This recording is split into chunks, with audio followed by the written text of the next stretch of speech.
What's going on, guys? This is Burris here to talk to you today about the Hubba Hubba NX tent. This is from MSR. If you guys have been watching the channel for a while, you know that I reviewed an MSR tent probably about 3 or 4 years ago. Wasn't really impressed. They had a condensation problem, but I really think they have resolved those problems with this Hubba Hubba NX. Now, when you're looking to get into the market and get a really good tent, this is a 2-person tent. You're going to spend upwards of $500 for the most part, because you're going to get longevity, you're going to get performance, and you're not going to get wet unless you like to get wet. Some people do, some people don't. If you like to get wet, you might want to spend a little bit less. But if you want to go in the outdoors and have a good experience and have a tent that if you get caught in a rainstorm or if it snows or whatever, you're going to have a good outing in the woods, in the forest, on the trail.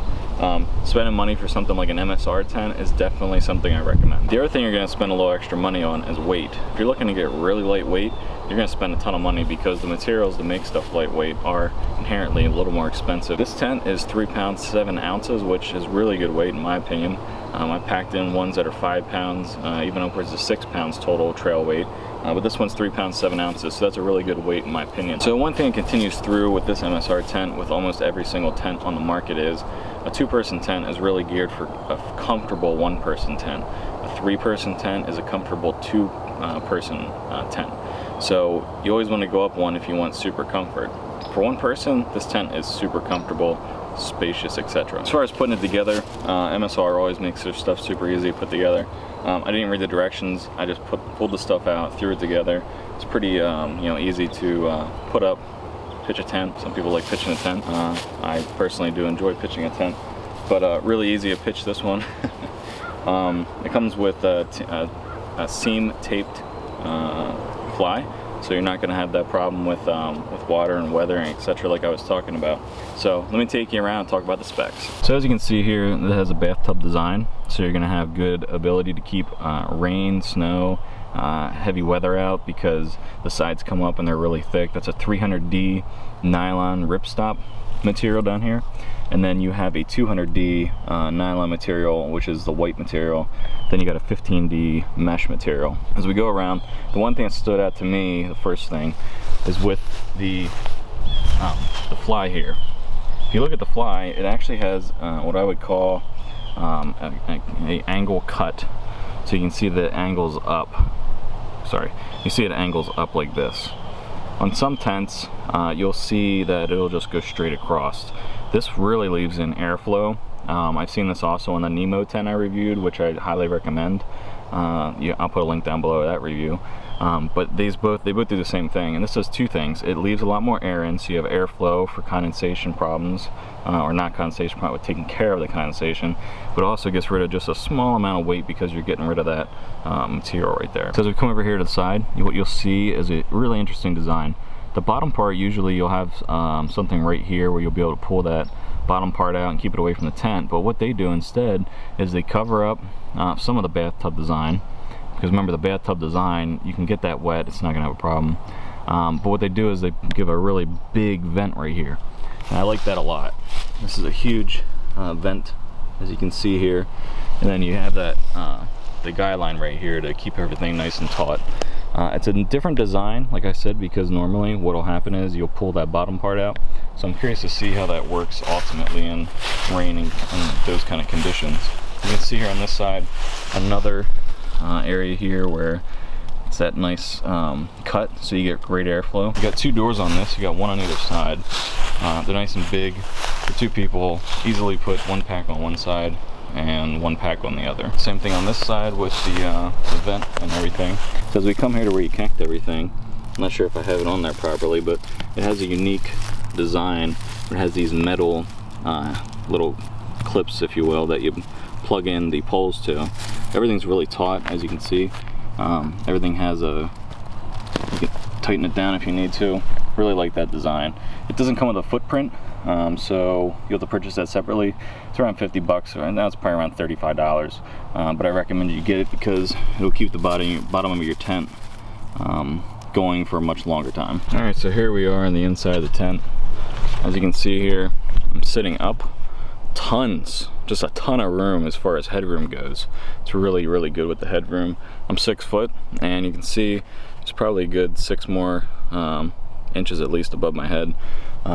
Nice little clip area here to hang flashlight or whatever. So let's take a look at the zipper here. Really easy to use it. Just go up like that. Bam, easy. They are kind of small on the smaller side, but they're quality zippers, nothing wrong with them. All right, so I'm one person, I'm 6 foot, 205 pounds. You can see though, I don't have this as taut as I could have it, so there's a little bit more room to gain, but you know, if you wanted to have 2 people in here, it'd be comfortable. Plenty of room for that. The one thing MSR did with this tent and this design is they really gave it much more airflow than what the previous one I reviewed has. You can see there's airflow on the top, the sides. There's a little bit of a blockage right here, but they have a lot more airflow. They also have airflow on the ends here, which is where that vent comes in at. So tons of more venting than what that tent I reviewed has. Speaking of venting, as you can see on the end here, you have the outside vent that I talked about on either end, and then you have this mesh screen. You also have a little bit of storage right here, probably about 6 inches tall by 20 inches wide. See the vestibule right here on the other side. You come over to this side vestibule. Plenty of space, like I said, to put a pack on either side, and even a little bit more. The previous MSR tent that I had a lot of venting problems, condensation out the wazoo. But as you can see here, tons of mesh going on. There's nothing wrong with mesh. People think they're gonna get cold or whatever. That's what a sleeping bag's for. So don't worry that you don't have you know, walls and stuff that are up higher. Sleeping bags are what's meant to keep you warm, not a tent. Tent's made to give you shelter. As far as the floor dimensions go, you have 50 by 84. So 84 long, 50 wide, which gives you about 25 inches per person. So it is on the relatively roomy size because you could fit 2 24, 25 inch sleeping pads in here, which are the bigger ones, which is the ones I prefer. All right, so let's take a look at it here in what I would call summer mode, spring mode. You want to get some airflow going. You want to take the fly off. You can see tons of ventilation as I was telling you about. You got some on the sides, you got it on the top there. It's all around. You can see a better angle of how much room there is. That's a large sleeping bag. You can see there's plenty of room in there to throw 2 people. Again, I'm more the person that likes comfort, so if I'm going with another person backpacking, I'll take a 3-person tent.